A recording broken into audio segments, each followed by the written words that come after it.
how do you keep your composure during tournaments? There are some different strategies. Some people kind of like to minimize the situation and say, hey, look, this isn't that big of a deal, kind of telling themselves, look, it's just pickleball. My problem isn't as much that, it's more so like trying to stay focused and trying to just never really let up during the point or during a match, because sometimes if I'm having too much fun, I will lose focus and lose like the killer instinct. So I think I play my best when I'm on edge. But it's funny because it's different for everybody. Like some people play their best when they're loose and relaxed and having fun. But that I know is not me. I've tried. I wish it was me, but that is not when I play my best. That's one of the reasons why I like to bounce. I stay engaged, I stay focused, I stay present.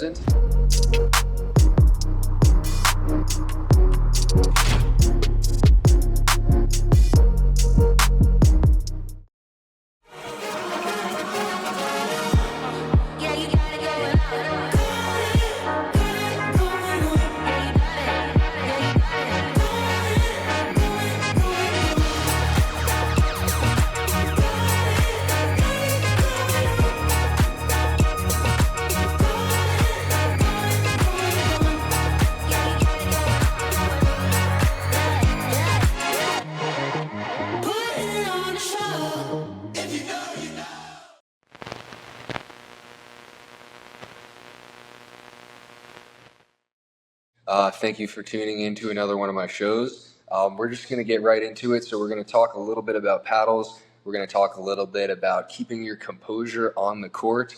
And then we're going to talk a little bit about some other stuff that I haven't thought of yet that's just going to come to my mind during the episode. So a lot of people ask me, because I am playing now for, some decently high stakes in the pro game, which is interesting because pickleball is kind of a funny situation, because a lot of the pros, especially the pros that have been in this for a little bit longer than others, like myself, I've been in this for a while now. When we started, there weren't that many fans. We weren't really playing for much money. We were kind of just playing for a mix of fun and then a little bit of money, a little bit of incentive, and that was kind of it. And I personally never thought that it would get to the level that it is today, or I wasn't really sure that it would. I was kind of like, maybe it will. And now, we're playing for some pretty high stakes. So I think one of the questions that people have been asking me is, how do you keep your composure during tournaments now that you're playing at a high level in the pro game and playing against other great players? I think for me, one of the things that helps me is just not overthinking it and kind of just being aware of the present moment and just how I feel in that moment. There are some different strategies. Some people kind of like to minimize the situation and say, hey, look, this isn't that big of a deal, kind of telling themselves, look, it's just pickleball. It doesn't really matter. For me, I actually like to, my problem isn't as much that, it's more so like trying to stay focused and trying to just never really let up during the point or during a match. Because sometimes if I'm having too much fun, I will start to let up and start to, I don't want to say take it easy, but kind of lose focus and lose like the killer instinct. So I try to just make sure to always, I like to play a little bit on edge. I think I play my best when I'm on edge. So, but it's funny because it's different for everybody. Like some people like to play when they're having fun. Like some people play their best when they're loose and relaxed and having fun. But that I know is not me. I've tried. I wish it was me, because I wish I could just be loose and relaxed and having fun. But that is not when I play my best. At this point, it's proven. I play my best more when I'm kind of just, a little on edge, kind of always ready for something and always trying to stay engaged, because, I can sometimes be prone to a little bit of mental lapses, as everybody can. It can be pretty common to be losing focus and whatnot. So for me, I try to that's one of the reasons why I like to bounce. I stay engaged, I stay focused, I stay present. Other people have different rituals. Leia Jansen has some weird stuff that she does with her hands. There's a lot of different things that people do.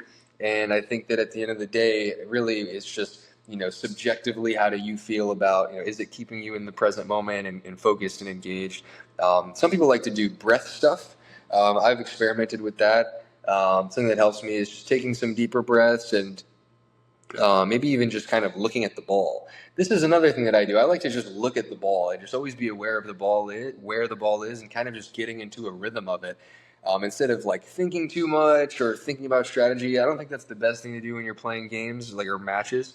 I actually just like to be aware of the ball. So if it's on the ground, I'm just looking at it. And if it's in somebody else's hand, in my opponent's hand, I'm just looking at it. Not really staring at it, trying to, but just aware of where it is. so that I'm really making a habit of always being aware of the ball, looking at it, and just getting comfortable with tracking it with my eyes. Hey guys, James Ignatowich here. Make sure to not get ghosted in the pickleball group chat. Play more. We all know the feeling. You're down to play some pickleball. You send a message to your group chat. A couple people like the message. Are you sure you're going to play the game? You don't really know. Play More is a new pickleball app that does that frustrating part for you. I hate setting up games. I try to make sure somebody else does it every single time. But if I have the Play More app, changes everything for me. So you're going to be playing with players your level. No more 5-0 versus 3-0 matchups. It's going to be all streamlined and super easy. So make sure to check out the Play More app. Try it out on the App Store or use the web version at getplaymore.com. I've got some interesting things that I've learned. One of the things that I've found is just that the looser that my arm is, so we've done some tests on this, and I've tried to be a little more tense and a little less tense, and it seems no matter what, and this is the case with me, it's the case with my friend Max Freeman, who's now a top 30 player, Ryan Fu as well, another top pro player. The looser that our arms are on the serve, the harder that we're hitting the serve almost every time. So it's kind of a common misconception. People want to be harder, maybe a little more tense if they want to try to hit a ball harder. You think, oh, I'm going to crush this ball, I'm going to tense up. But I actually don't think that's the case. I feel like the looser you are with your arm, the harder especially you're going to hit a ball like a serve, which is already a pretty static motion. You're just tossing it to yourself. You don't have a ton of time to really load up or kind of toss yourself into the ball. You're not running through the ball unless you want to do a running serve like Anna Lee did that time. Really, it's something that you toss to yourself, and I think the looser that you are with your arm, the better. But at the same time, you don't want to think about it too much, because that does seem to be the shot that more people get the yips on than anything. I've seen so many clinics where, there's so many players who have the yips on the serve. I've never really had the yips on the serve, thank goodness. There have been some amazing pro players who have. Connor Garnett's one of the best players ever. He had one of the worst cases of the yips on a serve that I've ever seen. And you can go back and watch those. Connor Garnett's a great guy, great player. It's over now, so we can joke about it. But it's you don't want to overthink it. But yeah, being as loose as possible with your arm on the serve is big. So that's something that I would definitely try to recommend. Another thing is just making sure that your left leg is bent while you hit the serve. Really trying to use the left leg to load up. If you're not really using your legs on the serve, I think you're not doing it right. I've been a lot better about just having my legs bent, treating it like an underhand throw as hard as I can. So if you're not hitting a serve like an underhand throw as hard as you can, then you might want to rethink how you're using your legs, because I like to think of it that way. That's how you have a consistent hard serve. If there's one thing about my game, it's that my serve has been very hard, but also very consistent. A lot of people have had issues with consistency on the serve, but I've always been making my serve hard. And if you look at guys that do that, like me or maybe Kwang Duong, it's just more legs, less arm. I think the more legs you use and the less you use your arm, while still keeping it loose and whippy, but you're not doing all this crazy stuff with it. I think that's actually the key to hitting a consistent serve with a lot of pace. Because if things get tight and if you start to break down a little bit, the more that is going on with your arm, the more likely you are to make mistakes. There's just less. There's more things that can go wrong. So yeah, and I've learned some interesting things about paddles lately. I've been having a lot of fun learning about paddles. And this is something that'll shock you. I have something that'll shock you. Even Josh will be shocked by this. So everybody talks about raw carbon fiber, and they talk about how a pickleball paddle has carbon fiber on it, and not all of them. Some have fiberglass, but most of them these days, especially the advanced paddles, have a surface of carbon fiber. And so I had always thought that when I had a carbon fiber paddle, it was going to be carbon fiber on the surface. And it's just, you look at the surface and you feel the grit. Oh, this has got to be a carbon fiber weave. You think that grit that you feel on the surface is carbon fiber. And then people think, oh, well, there's a difference between, a spray-on grit and carbon fiber grit. Those are two different things, which is true. Everybody's like, oh, I don't want this spray-on grit. I want the, not everybody, but a lot of people are saying, I don't want the spray-on grit. I want the carbon fiber grit, because the carbon fiber grit is actual carbon fiber, and that's the grit. And if you think that's the case, as I thought so too, it turns out that you're wrong. I was surprised to learn that the surface on a carbon fiber pickleball paddle, in fact, anywhere, when you're making contact with the ball on a carbon fiber pickleball paddle, that ball is not making contact with carbon fiber at all. That ball is making contact with epoxy. Okay, epoxy is a type of glue. So That whole surface, the grit on a carbon fiber paddle, it is all pre-impregnated with epoxy, a type of glue, and it has no carbon fiber. There is not a single, I've never hit a ball of a pickleball paddle, a pickleball with carbon fiber in my life. I thought I've been using a carbon fiber paddle all this time. I have not. It is pre-impregnated with epoxy. The surface itself is actually, for example, the peaks and valleys are determined by a peel ply process where, I'll put it like this. So you take a paddle and it's in a mold. It's heat pressed, it's thermoformed. So you put the paddle, while you're making it into a mold. The carbon fiber is this layer. The mold is here. In between the carbon fiber and the mold, there's a ton of heat. It heats up. You have to have something in between it, or the carbon fiber would stick to the mold, obviously. So they use peel ply.